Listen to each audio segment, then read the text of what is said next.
And our top story here at 11, the future of the historic Union Pacific train station. The fate of Old Town Kern Train Depot in the hands of the Bakersfield City Council. So were they on board to try to save it? 17's Anton Wallace was at the busy City Council meeting this evening that addressed the station and several other issues. And he joins us now with a recap. Anton?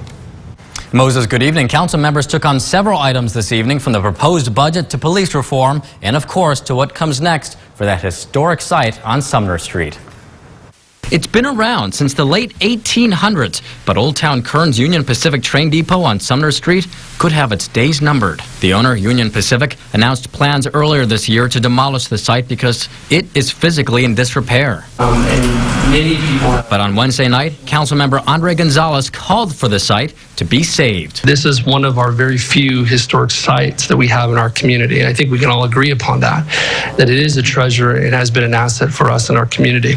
Gonzalez's plan calls for the city to negotiate with Union Pacific to allow Bakersfield to lease the site for the next year and fix up the property. Early estimates from city staff suggest property repairs will cost the city $5 to $10 million. Councilmember Bruce Freeman expressed concerns the project would be too expensive. I can support something that has reasonable limits on it, but something where we're talking hundreds of thousands on, I'd say, 50-50 chance of saving the building. With all the needs in our community that we heard about tonight, that's kind of hard for me. In the end, motion is approved with Councilmember Parlier absent. Council members agreed on a motion to have staff negotiate a one-year lease and then come back to the council to review the proposal. And speaking of budget, the council also addressed the preliminary $684.6 million proposed budget for the upcoming fiscal year.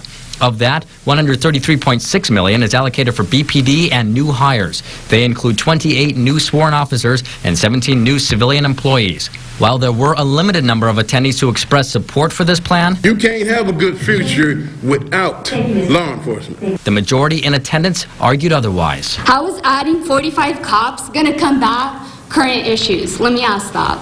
Anybody have an answer? Consider the amount of money that is going to be wasted on a problem that no amount of money is going to fix. A large portion of the meeting centered on a presentation from the Bakersfield Police Department Community Collaborative, co-led by Dr. Michael Burrows of Cal State Bakersfield's Keighley Institute of Ethics and Traco Matthews of the Community Action Partnership of Kern. The collaborative called on the department to enact 20 reforms, including the creation of a formal citizens review board and recruitment of officers of more diverse backgrounds. We're hoping that they take those recommendations, that they implement them, and I would love to come back in 6 months or a year and talk about all of the wonderful changes that have happened. I really believe that this work could change the trajectory of the relationship between law enforcement and communities, especially communities of color, for generations to come.